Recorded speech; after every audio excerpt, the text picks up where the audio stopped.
wala ñu mëndon fa liggéey kañ ci aw bela jeli ma mali kono ani mali ko kan aw minu matra fali no Sherif la jabaran sula sanga an wakati aw bismillah kene ya jam kan kene kan jam kan mi mina wala leke aw ye bana ani bana na to yawla wala sanini aw amisika nganya na ma ke to ya mina kasoro amakeni kala yayi anga bi kene ya jam kan mina buli femi kan o de betalike don keren keren ni mi sugandira kanyashi sekreti mini kala lima abinyana maya sanwo san menkalo klibi saba ani kile nga anyana mayara anga jamana kono kabeni sibri do ye juin kalo kle woro asige kunte do ware funa kera ka jamana diun kuna foni ni ngula donia kololo minu no obe sekreti minina ani ka dama kashike kanyashi jamana nyamogoma uka fere ani dabalitike mi misika to mogo ni mekishi wala sa au ka famnyali chama sora alibi anga nyajo osoro luna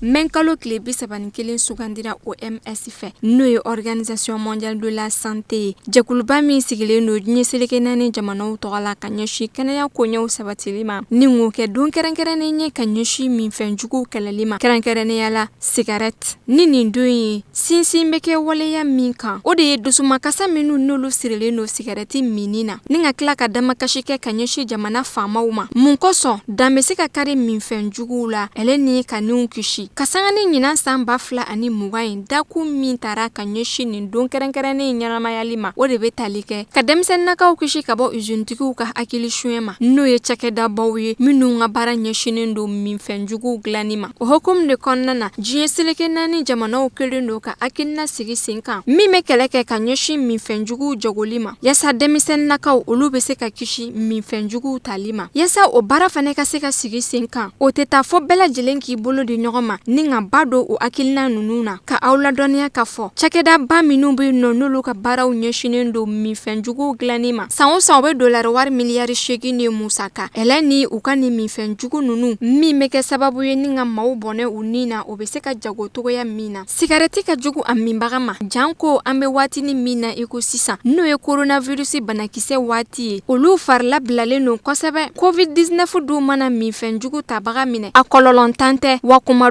la fene abeseka tigila mogo bone anina bon kumbala ambeni barana asangacha pour que dem jamana don la donia ko security amay security mi may abe kolom se mogoma donc ambeni barange pour que form wo kana security mi bana chamala se mogoma bon o bana be foli ka gele mais arama den fam be se ka attaquer security fait donc anga bara nyeshinendo afanga bare demsenuma parce que ulu de anga préoccupation ulu de jamana ka avenir donc sans ambeni barange pour que akila jikinke mo ga se ga ukoloshi security mima bon kolombala kololo gacha nye munde fi security abe bana chamala se mogoma adama de ifam be se ka attaquer security fe ifam be canceru bola fofo dimon bola nina kilibana bola kacha security ka kololo kacha abe muna se mogoma welcome bene bolo dron o ka security min dabla ni nafa fo de security mina fembe ibana yoro o ni ki bana ka kla ki faka ni yo don ibo fin dabla donc welcome de bambulo ambo be de bara fana ke pour que mo ka security min dabla to gomna bon tabako malla donc ne la ku point focal national lutte contre le tabac malla donc ambala depuis a ko ndamina en tout cas maliko ni fembe si traité be si OMS fait ka fo titre ka to collaborer fin kele ka ngishi sikati kuma anya papier be si est-ce qu'il y a femme ay comité de sigi ministère bebola au comité ka nyoy chaque kalo woro ka kuma sikati ko ka am siga kele chugumna do comité ministère de la santé de go o nyamwala même direction générale de la santé au abulu frakele do donc ne comme nebe do sans le 31 mai ami journée internationale li kon le tabac organisé ani jamana wara mo na relutas anu ba organiser ka pour que ka jira denmisɛnninw na cigarette min a maɲi ne yɛrɛ cigarette min na kɔrɔ mɛ n y'a bila pour que ka juru la k'a fɔ cigarette min a maɲi a bɛ kɔlɔlɔ minnu se mɔgɔ ma k'a ɲɛfɔ mɔgɔw ɲɛna pour que aussi an ka faama ninnu ka olu ka se ka plaidoyer kɛ avec u ka se ka sariyaw ta min b'a to cigarette feere cigarette import k'a dan an ka jamana na a mi cogo a feere cogo a tɛ min yɔrɔ la u ka se ka sariya ta mun b'o kɛlɛ donc an ka baara de ɲɛsinnen b'o ma mais a baara ka gɛlɛn Mali la parce que an ye fɛn bɛɛ signé avec l'OMS mais cigarette usine b'an ka jamana na cigarette usine b'an ka jamana na u bɛ kɛ ka cigarette feere u bɛ kɛ ka cigarette dilan u b'a feere la o cigarette u tila wari mun fana ta u b'u tila k'o wariw kɛ ka dɛmɛni dɔw kɛ donc u b'a ye contradiction bɛ yen dɔɔnin c'est pour que a kɛlɛ ka gɛlɛn yɛrɛ de parce que tuma dɔw la i b'i ɲɛsin yɔrɔ dɔ ma i bɛ taa sɔrɔ ko ka gɛlɛn i bɛ segin kɔ n'i y'a ye hali bi an bɛ nin na ça veut dire que hali bi an ka ɲɛmɔgɔw ma décision ba ta cigarette kɛlɛko la sinon Burkina ne taara olu ta lajɛ olu sugu kɔnɔ n'i ye cigarette min communauté mɔgɔw olu minɛ tout de suite u bɛ ɲangi sugu kɔnɔ yɛrɛ kuma dugu kɔnɔ tout partout donc pancarte yɔrɔ bɛɛ la donc vraiment moi je pense que an sera au niveau là surtout an bɛ kɛ ka prix ta la san o san OMS la o prix ninnu o kan ka to sisan vraiment an ka se ka taa ɲɛ cigarette fɛn ko la ni y'an siɲɛ sabanan bɛ duuru na Mali bɛ prix ta bon o prix bɛ faamu ni papier la n'i ye papier prix ta papier prix de ne fɛ o mais acte là sur le terrain c'est pas le prix qui convient voilà donc ne ka hakilina ye k'a fɔ a ɲɛna en tout cas ne b'a kɛlɛ la mais a ka gɛlɛn an bolo de an dɛmɛnen tɛ voilà. Nin don in ye donba de ye hakili jiginna kalo o kalo a tile 31 o de ye diɲɛ lasugu bɛɛ lajɛlen o bɛ journée fêté de journée mondiale sans tabac 31 mai a don in bɛ célébrer bon ɲinan célébration an y'a bila hukumba kɔnɔ hukumba min ye parce que an yɛrɛ ka mɔgɔ dɔ an nɔfɛ mɔgɔ an baarakɛɲɔgɔn o de ye prix dɔ sɔrɔ a ye prix min sɔrɔ o kɔrɔ ye k'a ka baara fanga bonya kosɛbɛ sensibilisation na ani ka baara waleya ɲuman kɛ pour que ka cigarette min a ka dabila école ni denmisɛnnin kunda donc an b'o kɛnɛ de kan bi pour que ko kɛnɛ ɲɛnamaya. N bɛ se ka min fɔ c'est que san o san le 31 mai diɲɛ OMS a décidé k'a fɔ ko ni 31 mai sera o journée u y'o ta k'o kɛ cigarette minni kɛlɛli don ye pour que ka hakilina jigi kɛ k'a ɲɛfɔ mɔgɔw ɲɛna cigarette n'a a nɔfɛfɛnw bɛ se ka bana minnu se adamaden ma bi ta ye hakilina jigin ye pour que ka mɔgɔw la sensibiliser o fɛn contre la cigarette contre la Mali kabina cigarette OMS ye cigarette kɛlɛli daminɛ Mali kɛra jamana fɔlɔw la minnu y'a texte ratifié donc Mali a texte ratifié Mali ye sariyaw fɛnɛ ta yan nɔ minnu bɛ a yira k'a fɔ ko an bɛna baara kɛ cigarette kɛlɛli contre la o kɛrɛfɛ fɛnɛ Mali ye comité dɔw sigi i bɛ taa sɔrɔ ministère caman b'a b'o la bolofaraw caman i mago bɛ fɛn fɛn la pour que k'i dɛmɛ ka kɛlɛ in kɛ o bɛɛ dɔ b'a an n'olu bɛɛ bɛ kulu kelen na walasa ka jɛ ka cigarette n'a nɔfɛ kɔlɔlɔw kɛlɛ Mali kɔnɔ. N'i ye farafinna jamanaw ta k'a lajɛ i b'a ye k'a fɔ cɛ 94,000,000 o de bɛ minfɛn jugu min musolakaw ta fan fɛ mɔgɔ 13,000,000 minnu balikuyara mɔgɔ 1 mɔgɔ 5 cɛ la olu bɛ minfɛn jugu ta jateminɛw y'a yira k'a fɔ fɛnɛ cigarette minbaga bɛ ka caya kosɛbɛ denmisɛnnin musomaninw fan fɛ minnu si bɛ bɔ san 13 ka taa se san 15 ma wa minfɛn jugu wɛrɛ minnu bɛ yen nɔ min tɛ cigarette ye olu fɛnɛ tabaga bɛ ka caya kosɛbɛ farafinna jamanaw la mɔgɔ min bɛ bɔnɛ ani na farafinna jamanaw la san o san ka sababu kɛ minfɛn jugu tali ye o bɛ t'i jɔ mɔgɔ 20,406 la bari olu de bɛ bana sɔrɔ bana minnu n'olu sirilen don minfɛn jugu tali la bana minnu n'olu bɛ furakɛ ka sababu kɛ cigarette minni ye o musakaw bɛ t'i jɔ 100 sara la 3 ani kunkan fɛn na min bɛ musaka san o san farafinna jamanaw la walasa ka cigarette minni kɛlɛ farafinna jamana 26 de bɛ yen nɔ minnu ye dan sigi sigarɛti mini na jama lajɛrɛ yɔrɔw la n'o ye lieu public ye. Jamana tan yɛrɛ fɛnɛ be yen nɔ minnu n'olu ye dankari kɛ minfɛnjugu mini na badabada la. Jamana 34 olu fɛnɛ ye dan sigi publicité nasira suguya bɛɛ lajɛlen na ka ɲɛsi ba doni na sigarɛti la ni hakilina kelen dɔrɔn ye ka jamana denw kisi. Mali sigarɛti tiɲɛnikɛ nɔ degere Mali kɔnɔ a barika ka bon kojugu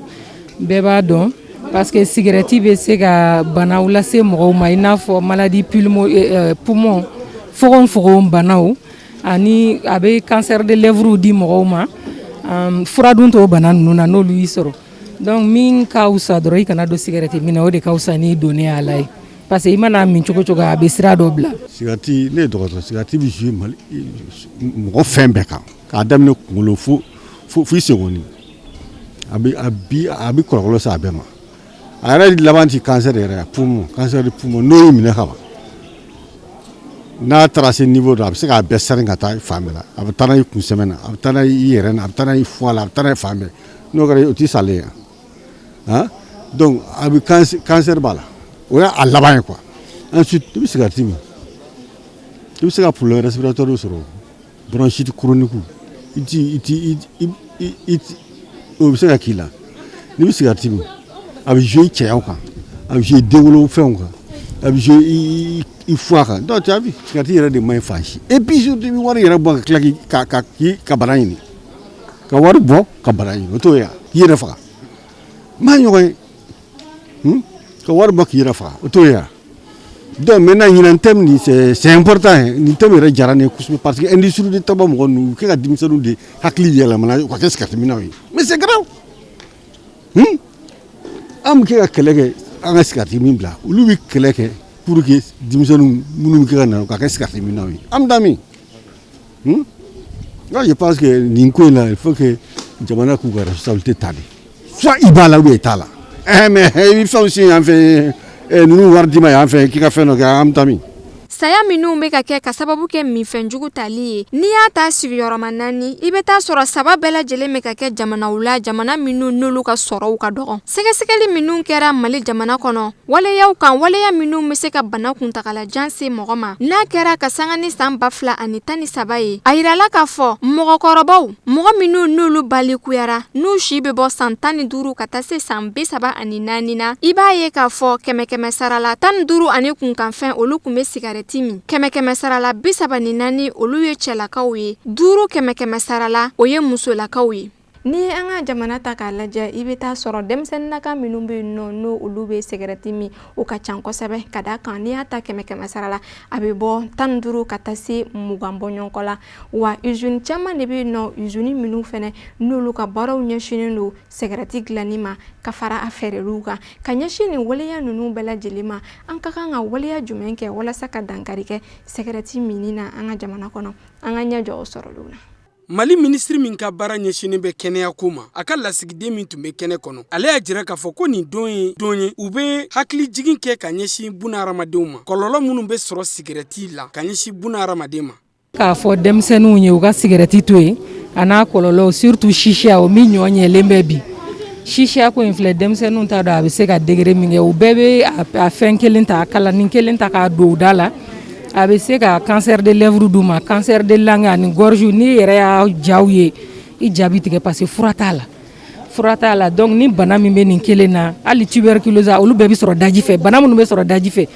bon coronavirus in min filɛ nin ye fɛnɛ o yɛrɛ kama u kan ka shisha ko in nɛmɛ k'a to yen ka sigarɛti ɲɛ k'a to u yɛrɛ ka hɛrɛ kama an kɔni ka baara ye k'u sensibiliser k'a f'u ɲɛna sigarɛti man ɲi a y'a to yen nɔ an ka baara y'o ye. Diɲɛ seleke 4 Nations Unies tɔnba a ka bolofara min ɲɛsinnen bɛ kɛnɛyako ma diɲɛ kɔnɔ n'o ye Organisation mondiale de la santé a ka bolofara min bɛ Mali kɔnɔna na olu bɛ nin don kɛrɛnkɛrɛnnen ɲɛnamaya k'a jira k'a fɔ ko sigarɛti minni a man ɲi buna hadamaden ka kɛnɛya ma ni sigikafɔw ye.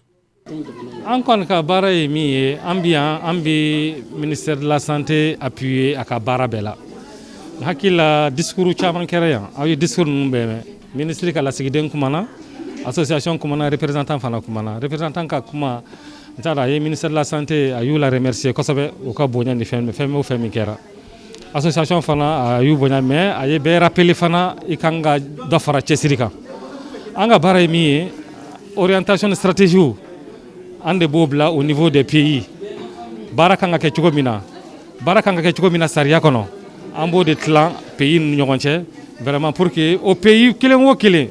au document papier au graphe ni ya matrafa akacha alafe ni yo matrafa akacha alafe min ñinen don sécurité ko la doga bala abido bala mais kalo tile 31 ale ye don kɛrɛnkɛrɛnni ye min tara ka ɲɛsin sigarati mini kɛlɛli ma diɲɛ kurukara bɛɛ lajɛlen kɔnɔ wagati don u be ladilikanw ani bilasiraliw kɛ ka ɲɛsin sigarati kɔlɔlɔ min b'a la ka ɲɛsin bunahadamaden ka kɛnɛya ma. Bon industrie olu ka baara la an fana b'an ka baara la industrie olu ta ye profit ye industrie mɔgɔ ta ye profit kɔrɔ ye mun ye olu bɛ tɔnɔ de ɲini fɛn na an dun an bɛ kɛnɛya de ɲini n'i y'a jateminɛ hali olu y'a fɔ yan ko u y'a fɔ u ka télé la ko san o san olu bɛ 60 milliards di état ma d'accord 60 milliards u b'o di ma mais bana o bana taba mana mɔgɔ cancer mɔgɔ bila o bɔgɔ min na cancer mɔgɔ filatɔ mɔgɔ saba a bɛ 60 milliards in bɔ mais ça veut dire que minnu b'a minɛ u hakili ma na o conséquence la a bɛ se ka min kɛ adamadenw farikolo la a bɛ saya minnu causer donc u hakili ma n'o de la sinon ni hakili la baara in b'anw de bolo en jeunesse an kan ka sensibilisation de kɛ ni sensibilisation kɛra an kana sɛgɛn sensibilisation la ni sensibilisation kɛra an ka kɛ don o don ni ala sɔnn'a ma an ɲɛmɔgɔ ninnu u bɛna miiri don dɔ la an bɛ nin wari min minɛ a tɛ foyi ɲɛ par rapport a bɛ mɔgɔ minnu faga taɲa san kɔnɔ dans la région africaine a bɛ min faga ka ca ni 5 millions par an san o san n bɛ wele kan min fɛn dɔrɔn c'est que an bɛ an tɔɲɔgɔn ye an b'a féliciter an b'a remercier beaucoup san wɛrɛ vraiment an ka se ka prix wɛrɛ sɔrɔ tuguni quoi vraiment an ka ka wele kan b'o de la et puis dire que vraiment an kana an bolo jigin an ye club sigi sen kan san o san an kun bɛ club sigi ni ɲinan tɛ an kun bɛ dɔ fara an ka club la mais malheureusement covid ko min b'a la an ma se ka fɛn ɲɛnama k'o la tuguni quoi donc pour vous dire que an ka club bɛ féliciter on les remercie très bien et vraiment et dire que o kanu bara baisser olu dɔrɔn de bɛ se ka an dɛmɛ ka nin kɛlɛ in kɛ olu dɔrɔn de bɛ se k'an dɛmɛ. hakili jiginna an bɛ aw ladɔnniya k'a fɔ ko sigɛrɛti minni ye kɔlɔlɔ ye min bɛ kɛ bunahadamaden caman ka sata ye diɲɛ kɔnɔ jateminɛw y'a yɛrɛ k'a fɔ ko maa miliyɔn caman san o san olu ni de bɛ to a la wa mali yɛrɛ kɔnɔna na a jirala k'a fɔ ko maa caman de bɛ yen olu sata bɛ kɛ sigɛrɛti ye. walasa ka dankari kɛ sigarati minni na ani ka dankari kɛ a kɔlɔlɔw la jɛkulu dɔ sigira sen kan jɛkulu min n'a kokɔrɔma donnen don OMS fɛ min bɛ Mali jamana kɔnɔ n'o ye Organisation mondiale de la santé walasa ka sigarati minni kɛlɛ walasa aw ka faamuyali sɔrɔ hali bi nin jɛkulu in ka baara bɛ ka kɛ kɛcogoya jumɛnw na an ka ɲɛjɔ o sɔrɔli na. Ni nin kɛnɛ ye welewele kan kɛra ka ɲɛsin denmisɛnninlaka bɛɛ lajɛlen ma u ka fara jɛkulu kan jɛkulu minnu n'olu ka baara ɲɛsinen don sigarati kɛlɛli ma ka fara minfɛnjugu tɔw kan yaasa ka faamuya ko ɲuman di denmisɛnninlaka tɔw ma mun kosɔn denmisɛnnin wɛrɛ minnu wulitola don don n'a nataw la olu ka se ka kisi minfɛnjuguw tali ma denmansaw ka fara kalanden karamɔgɔw kan olu fɛnɛ k'u janto denmisɛnninw ka siniɲɛsigi sabatiko ɲuman ma n'u ladili ye don o don ka bɔ nin minfɛnjugu ninnu ma. D'accord, ne ye prix sɔrɔ parce que ne commencera ka cigarette kɛlɛ depuis 2009 fo bi donc ne membre fondateur ye association de lutte contre le tabac ni de réseau de lutte contre le tabac association caman de b'a kɔnɔ mun bɛ cigarette kɛlɛ Mali kɔnɔ depuis 2009 an bɛ baara nin na an ye club sigi école caman la Bamako ni Kati club caman yɛrɛ kun bɛ kɛnɛ kan u nana fin journée mondiale ka célébration de la bi a un club sigi école la pour que denmisɛnninw kana cigarette min école la ani institut de formation la ani école de santé la ani lycée a un club sigi fan bɛɛ donc an bɛ ka continuer ka club sigi tuguni inchallah 2021 an bɛna club 10 sigi fana école la fana pour que ka denmisɛnninw sensibiliser u kana cigarette min an ka fanba ɲɛsinna cigarette kɛlɛli la ani drogue. Parce qu'il y a un réseau de lutte contre le tabac et autres stupéfiants. Cela veut dire que stupéfiants, drogue bala, chicha bala, abe, hal chicha, voilà, en bas kele. En bas galère de soro. Parce que galère mumbe, anti état ti moyen chaman diama, andi bika débrouiller ka barake, andi bika fin beke, état ti moyen dama ni OMS de bande de sans osa. Pour que la sensibilisation éducationnelle mondiale nous fait. En même temps, l'État est loi d'OTA pour que les cigarettes soient mis service publiquement. Mais la loi m'a appliqué, c'est ça. Enfin, la loi m'a appliqué, sinon normalement hal docteur sola mo bi cigarette mi hôtel la mo bi cigarette mi normalement loi la mo ma kan cigarette mi yoro do la normalement lieu public la mo ma kan cigarette mi voilà mais loi m'a appliqué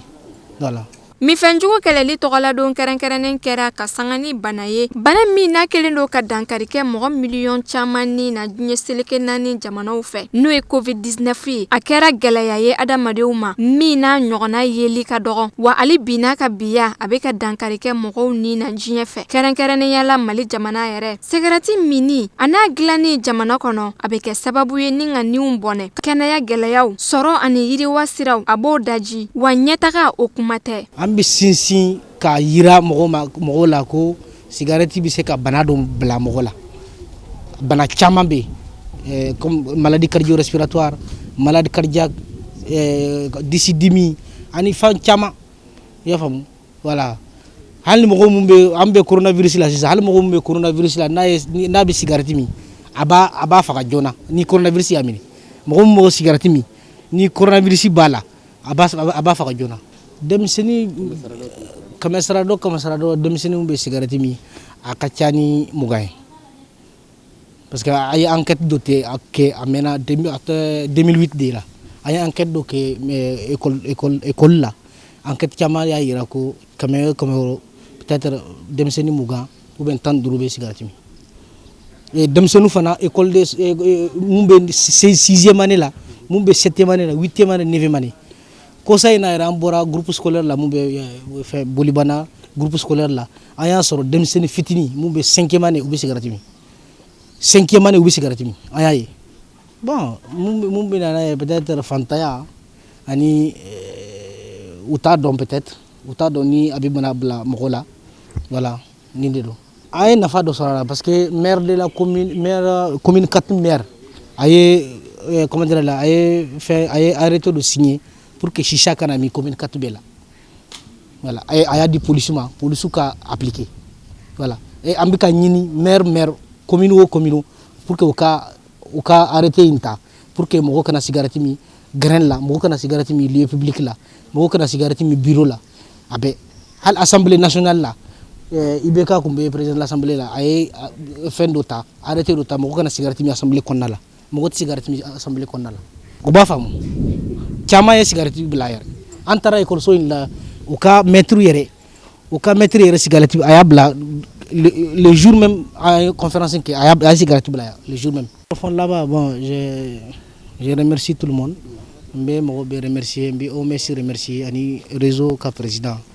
voilà ani club bɛɛ parce que n'olu tɛ ne tɛ prix sɔrɔ